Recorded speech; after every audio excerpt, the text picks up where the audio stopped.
Welcome back to the deep dive. If you're like most people, you've probably felt completely just exhausted and confused by the sheer number of diets out there. Oh, absolutely. Keto, paleo, Mediterranean, intermittent fasting, counting points, counting macros. I mean, the list just goes on and on. It does, and the noise from the wellness industrial complex can be pretty deafening. You really can. But that feeling of confusion is actually a fantastic place for us to start our deep dive today. It's the perfect entry point. How so? Well, the source material we are looking at makes a really profound, and I'd say frankly, a necessary critique right out of the gate. Yeah. It suggests that the multiplicity of all these proposed diets, that fact alone is paradoxically evidence that they're all failing. That immediately grabs your Yeah. attention. Wow. So the more options we have, the more it proves that none of them are actually the solution. Exactly. I mean, think about it. If there was one perfect system, one approach that really addressed the human condition in its entirety,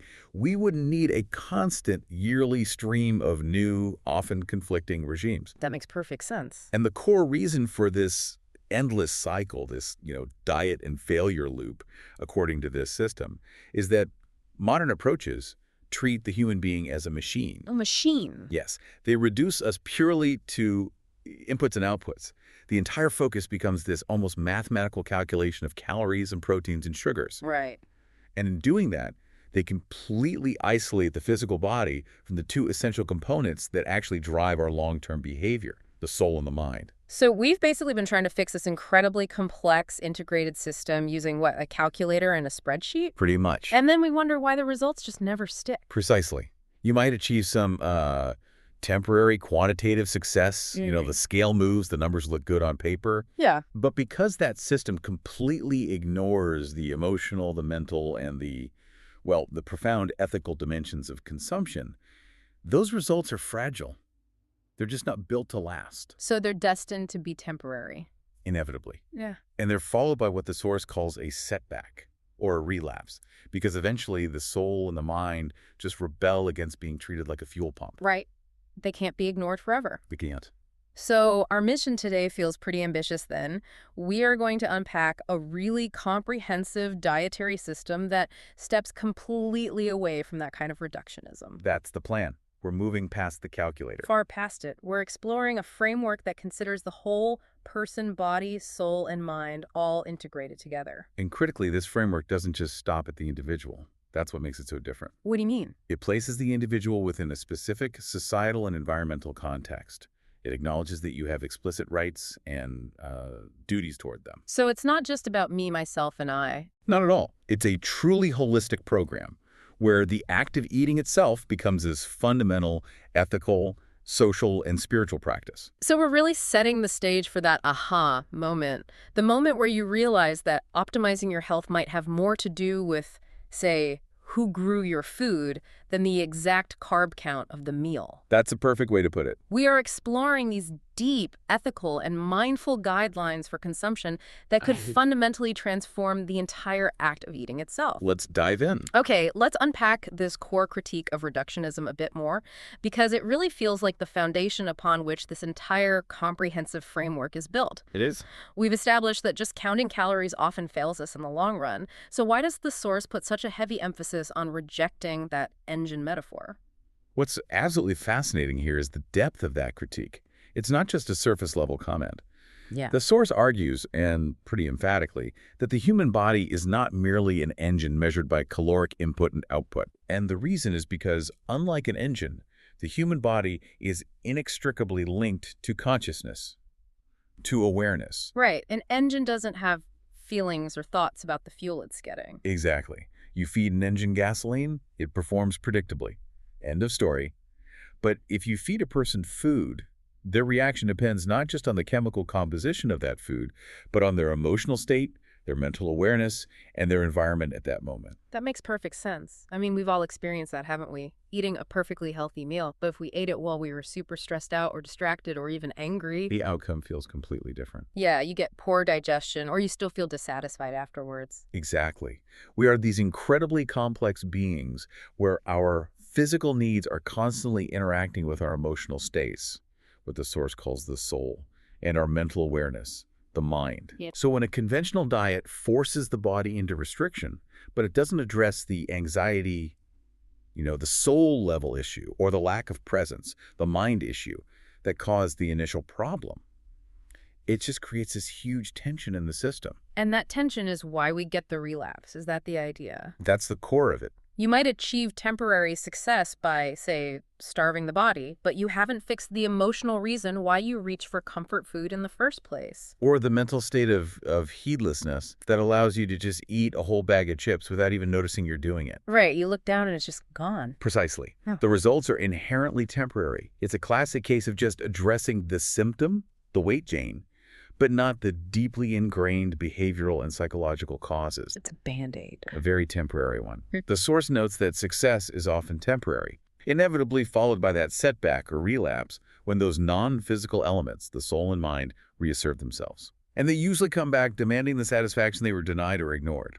Wow, so you simply cannot compartmentalize the human experience like that and expect any kind of stability. You can't.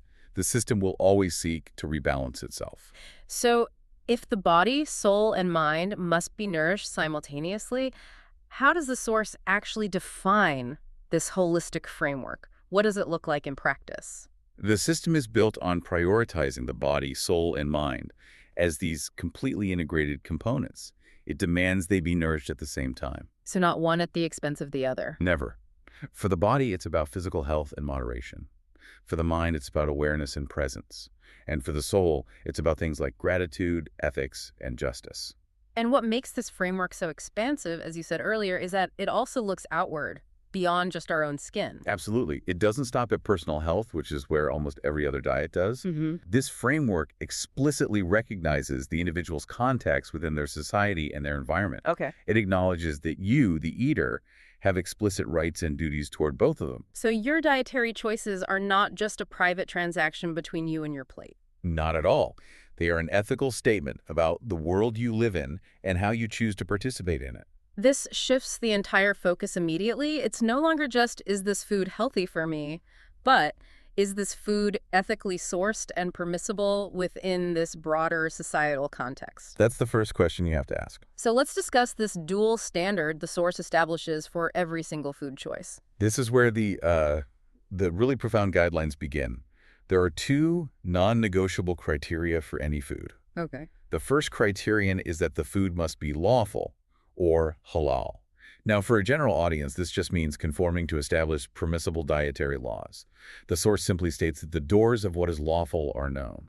So this sets the objective, legal, permissible boundaries for consumption. It's the non-negotiable floor. It's the absolute baseline. Okay. But, as you pointed out, this system adds a second and I think much deeper layer. Yes. Beyond being just lawful, the food must also be wholesome or good. The term used is tayyib. Tayyib. And this second criterion, tayyib, is really the ethical engine of the whole system. It means pure, good, wholesome, and critically ethically acquired.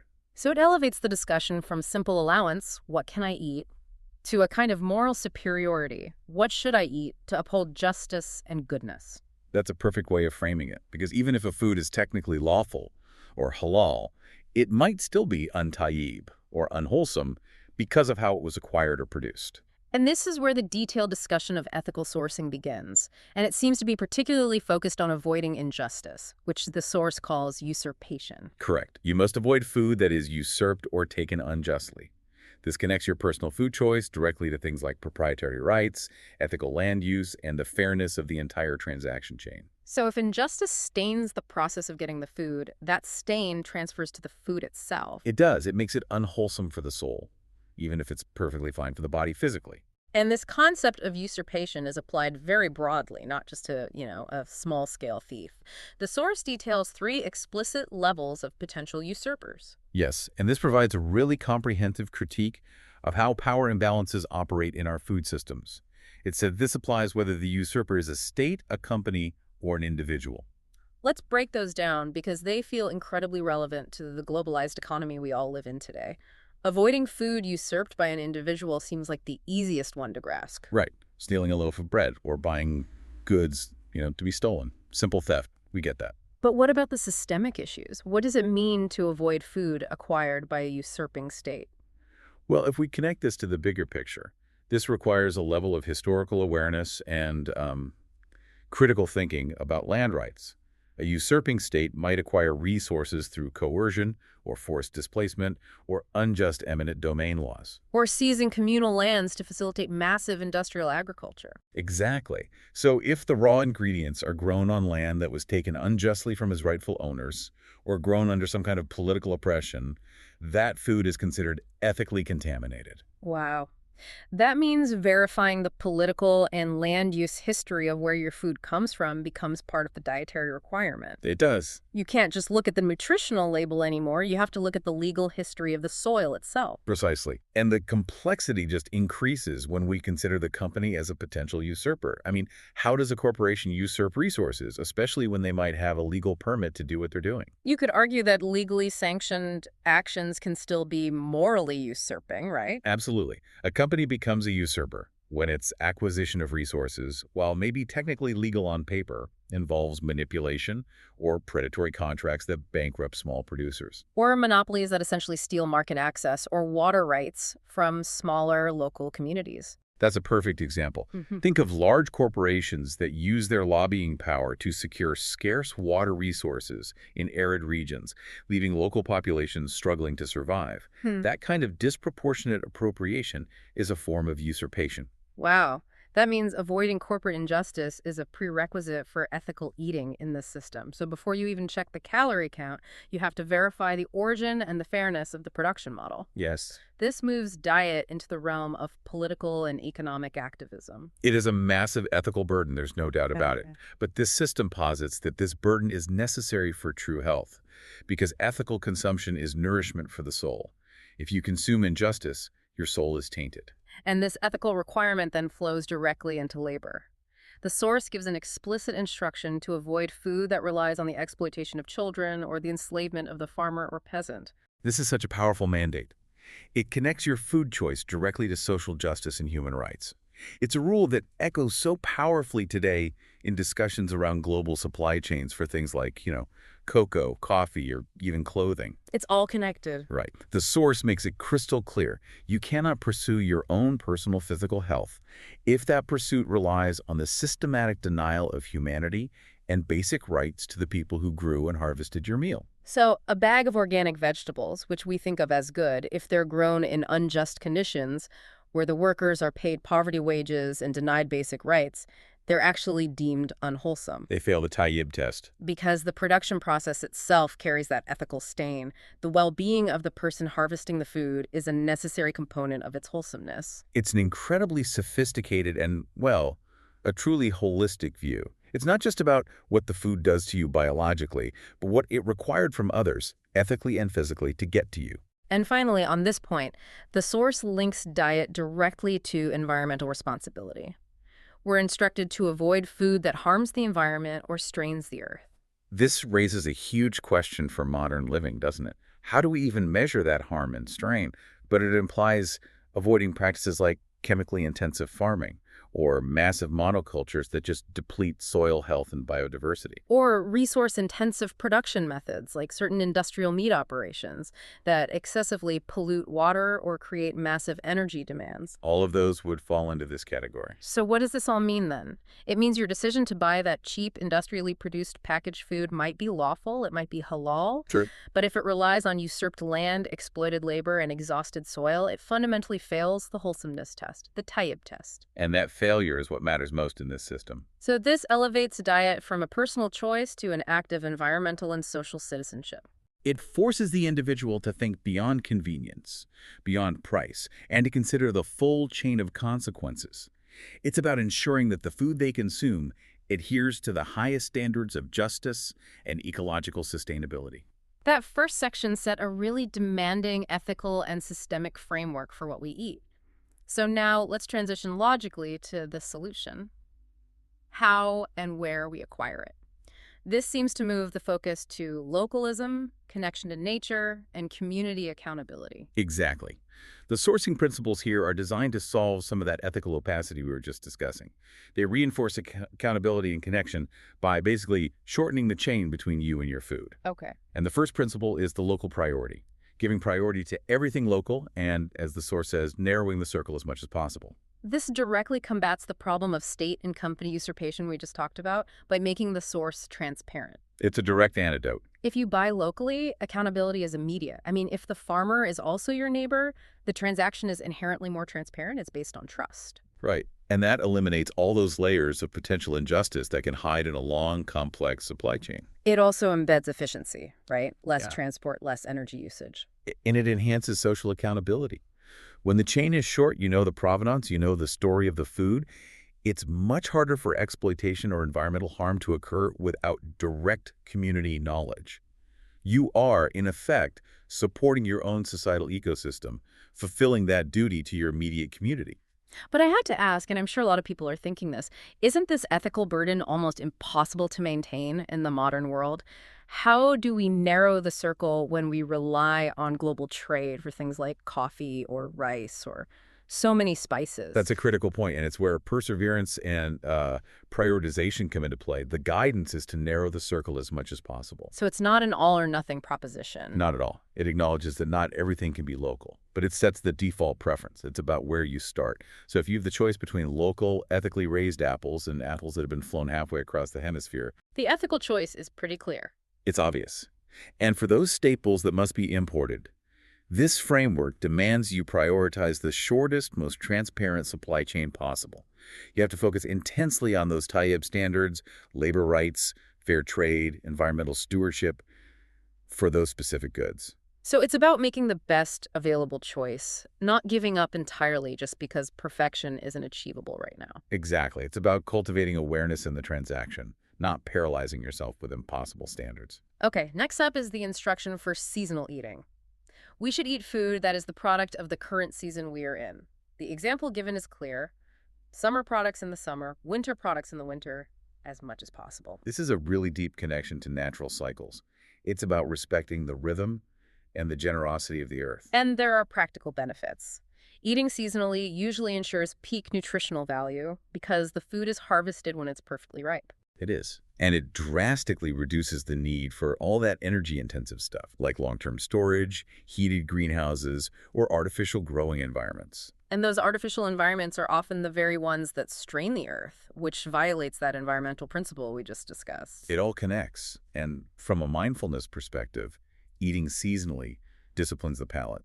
You learn to appreciate the specific tastes of the moment, rather than just expecting to have strawberries in January. That's a big one. It combats that modern expectation of unlimited, immediate variety, which psychologically, I think, leads to constant dissatisfaction. You're always looking for the next thing.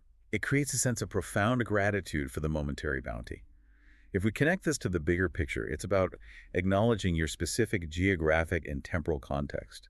It forces you to live in the world rather than trying to exist outside of natural limitations by demanding products imported via these massive global networks. Moving now into the social transaction of actually acquiring the food, the source gives advice regarding vendor interaction. It says to be easy with the person you buy food from. I love that phrase. It's so simple, be easy, yet it carries such profound weight. It truly is a gem of social wisdom.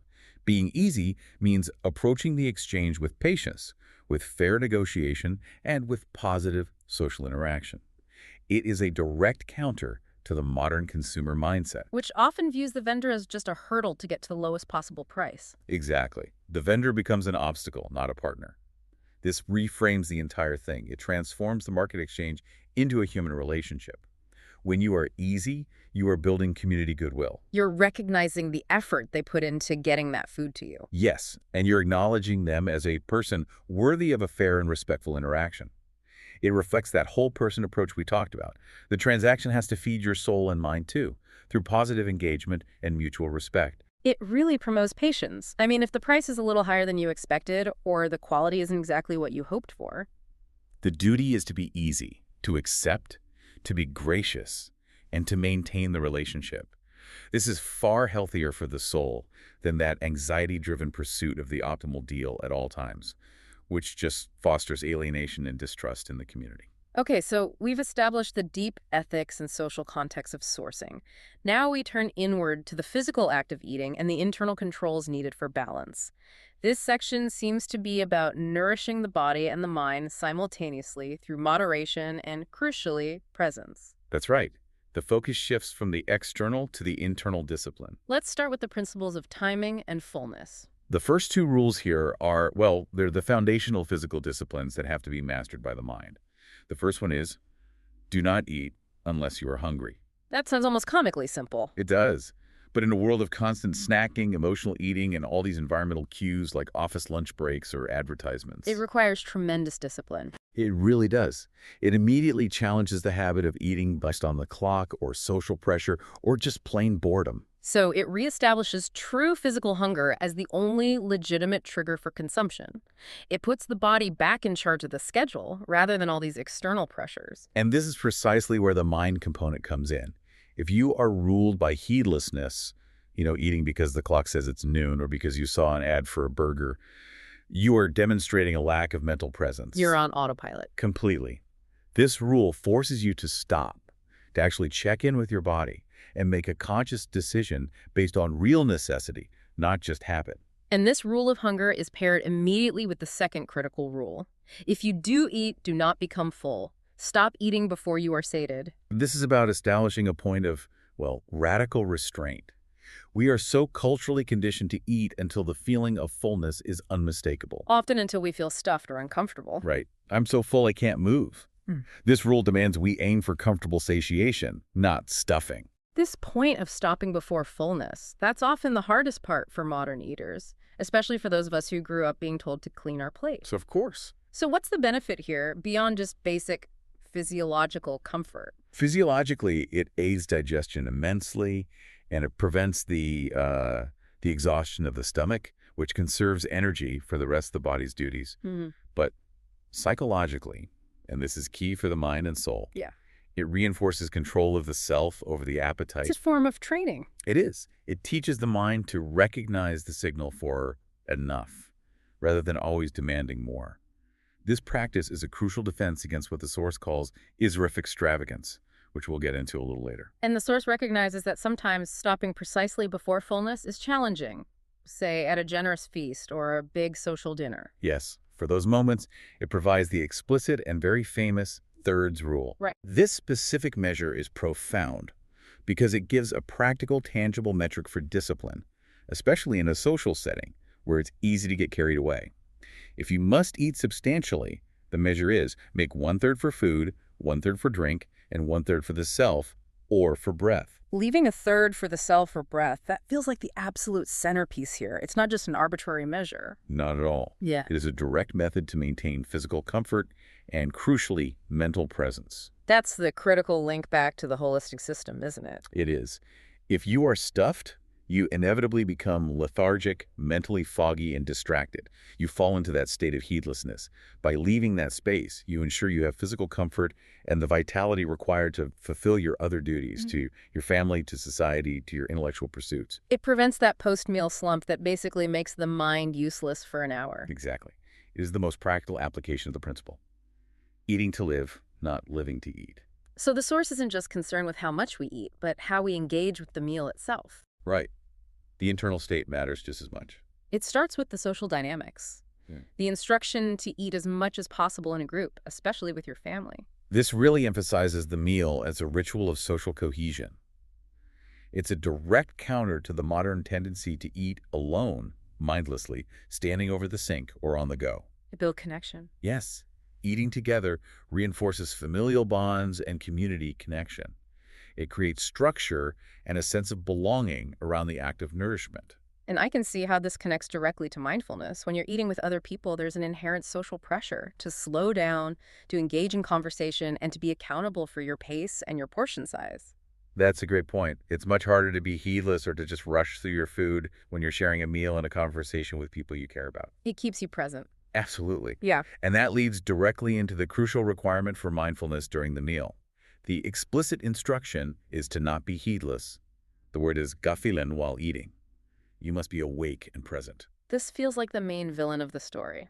In many ways, it is. So let's define gafilan, or heedlessness, more clearly, because it seems to be the central antagonist that causes dietary failure and relapse in this entire system. Gafilan is a state of distraction, of forgetfulness, or of mental absence. It's the polar opposite of intentionality. In the modern context, It is eating while staring at your phone. Or responding to emails, watching television, or having an argument. All of it. When you are Gaffelan, you are completely disconnected from your sensory input and your body's physical signals. You are just mechanically processing fuel without any awareness.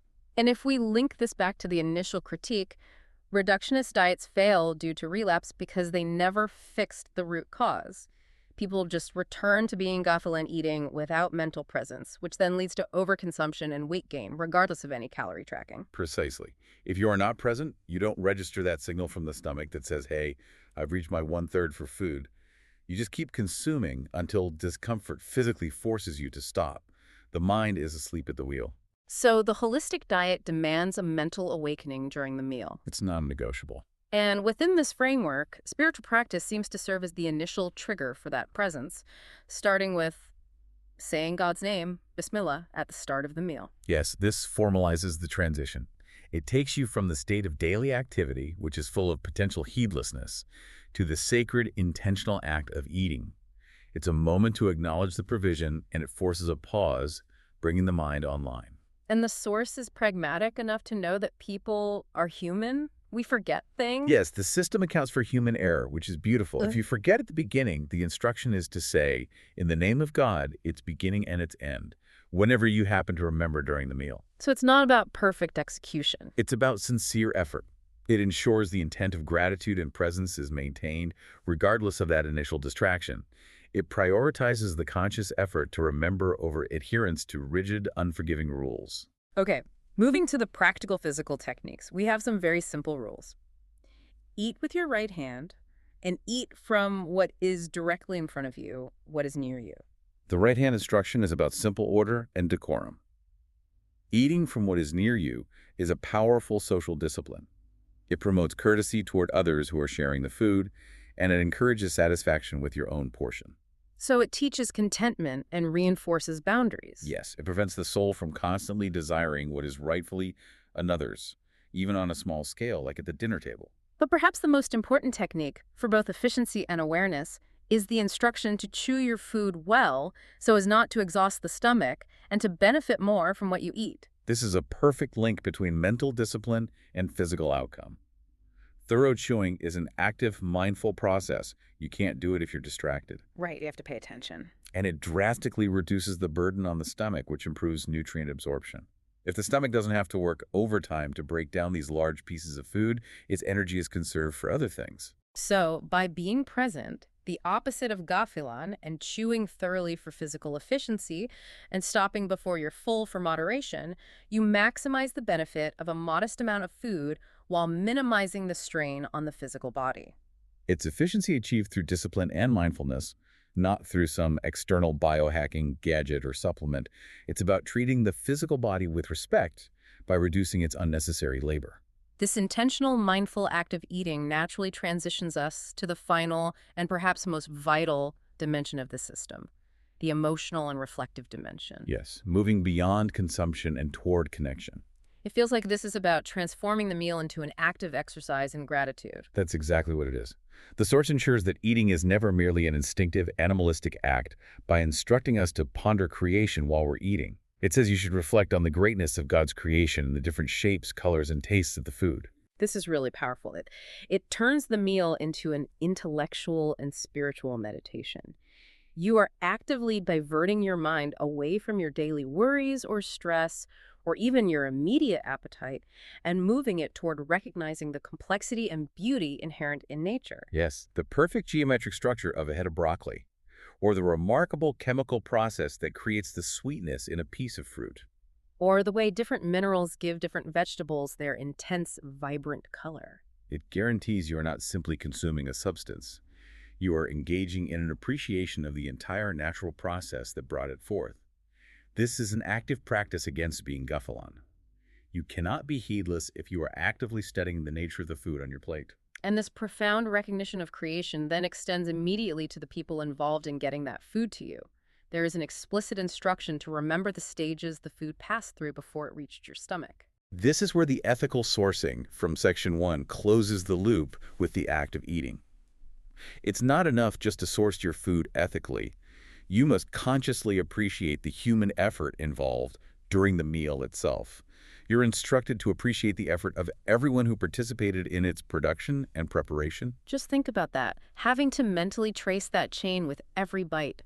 The farmer who weathered the storm, the harvester who picked it, the person who sorted it, the driver who navigated traffic. The vendor at the market, and finally the cook in the kitchen. Acknowledging that entire invisible chain of human labor is an essential element of the gratitude practice. It makes the food taste better for the soul. And this flows right down to the immediate community.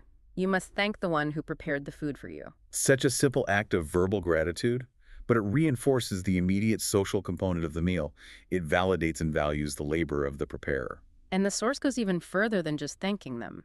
It suggests that you should participate as much as possible in the preparation. Yes, to help, to alleviate the burden, and, as the source says, to be more present and aware. This is a form of practical embodiment, isn't it? It is. Participation makes you so much less likely to be heedless during the meal because you understand the sheer effort involved in all the peeling, the chopping, the cooking. You're connected to the physical labor, which fosters an even deeper appreciation for the final product. And it must fundamentally reduce the likelihood of waste because you know what it took to create it. Exactly. You're not going to throw away something you spent an hour preparing. The principles of awareness and gratitude then naturally lead to guidelines on our consumption habits, starting with variety. We are told to eat all types of food and accustom our taste buds to different types. This is a direct counter to those hyper-restrictive diet mentalities we criticized at the very beginning. A holistic diet embraces the diversity of creation.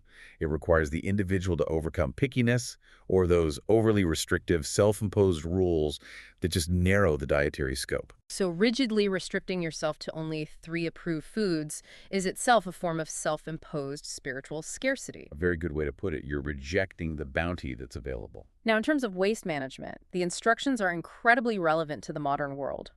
Avoid extravagance and waste. The terms used are israf and tabdir.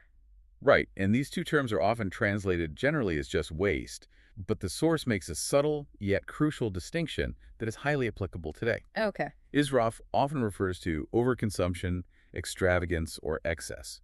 So buying way more than you need at the store or consuming beyond the point of true satiation.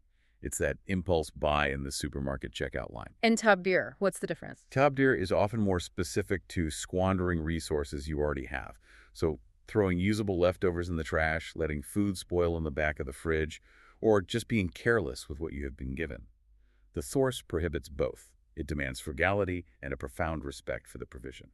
So you are accountable for not only your consumption, but also your disposal. Yes. Your responsibility doesn't end when you push your plate away. And what do you do with usable leftovers? The answer is very simple.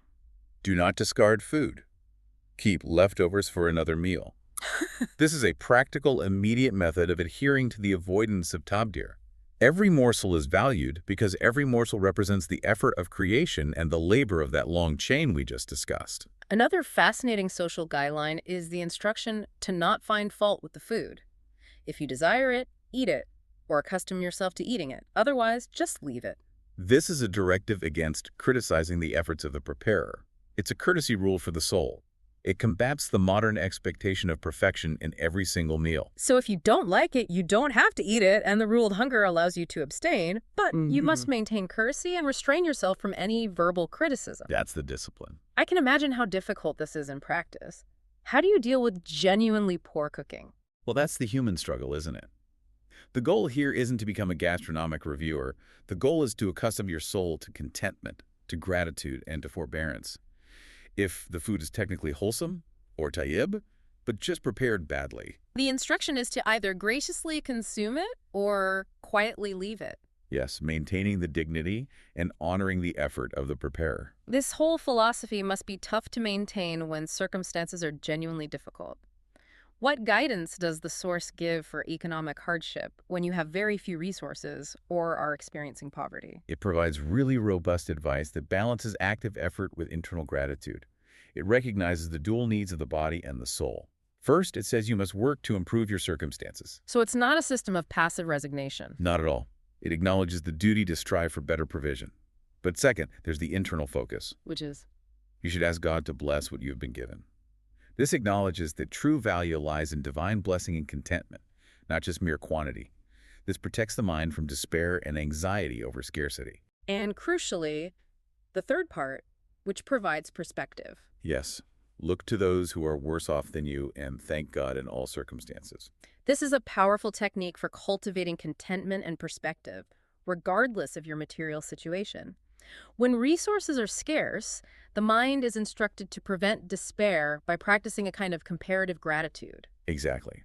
It reinforces the idea that any provision is a blessing, which stabilizes the soul even during an economic trial. Finally, the system directs the user outward, emphasizing the social distribution of food and making the meal a community safety net. What are the instructions for sharing and charity? The community responsibility is reinforced through very explicit directives. Offer food to neighbors and friends, and give charity to the poor and needy. This ensures that any abundance you receive is not just hoarded for private consumption. Right, it's circulated to strengthen social bonds and to support those who lack provision. This frames food not just as personal sustenance, but as a shared resource with a social contract attached to it. Absolutely. The act of eating requires justice in its acquisition. But the conclusion of the act demands generosity. You cannot fully nurture your own soul if you're hoarding sustenance while your neighbor or the needy in your community suffer from hunger. And the final act, the one that completes the cycle of presence and thanks after the meal is complete. You must thank and praise God for the food and provision given, recognizing it came without your own strength or power. This completes the entire cycle of consumption. It returns the individual to a state of humble awareness that they are ultimately dependent on a provision that is external to their own capabilities. So this final act anchors the soul in gratitude. It does, and it ensures the mind remains awake and appreciative, preventing that slide back into the state of guffalant, of heedlessness. So to synthesize this incredibly comprehensive philosophy, this entire system confirms the core critique that we started with. It really does. The human being is not an appliance measured only by calories and quantitative substances. It is a deeply interconnected system of body, soul, and mind. And each aspect has to receive its due, right? The body needs moderation and efficiency. The mind demands awareness, presence, and reflection. And the soul requires gratitude, justice, and that ethical connection to the community and the environment. And the goal is not dieting in the modern sense at all. The goal is spiritual discipline that is expressed through food. The essential physical goal is incredibly modest. It focuses on the essentials. A few morsels to keep the back straight. It's about minimizing the physical burden while maximizing spiritual and mental clarity. Exactly. And here is the profound challenge, I think. The program sounds easy on the surface. Don't eat until you're hungry. Stop before you're full. Deceptively simple. Yet it requires immense perseverance until the person becomes perpetually aware, not heedless, praising God and thankful for his blessings. The difficulty isn't in calculating macros. The difficulty is in maintaining that constant state of awareness. And when that state of perfected awareness and gratitude is finally reached, the source promises a total transformation. The individual's body will be so efficient and their mind so disciplined that one or two morsels will suffice him. His physical body will be disciplined as he desires. So the external goal of physical health is achieved through these rigorous internal, ethical, and spiritual means. The discipline makes the body efficient. The gratitude makes the soul content. The awareness prevents overconsumption. It's a closed, holistic, self-sustaining loop. So what does this all mean for you? If you are currently struggling with that dieting cycle, the temporary success followed by the inevitable relapse, the source we've explored today suggests the problem is not in your spreadsheet, but in your state of mind.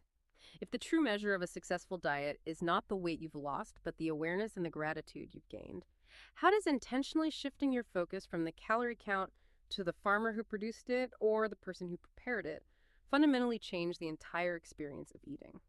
Try focusing on the full ethical and labor chain of production at your next meal and see how quickly that conscious awareness combats the state of heedlessness that so often leads to overconsumption.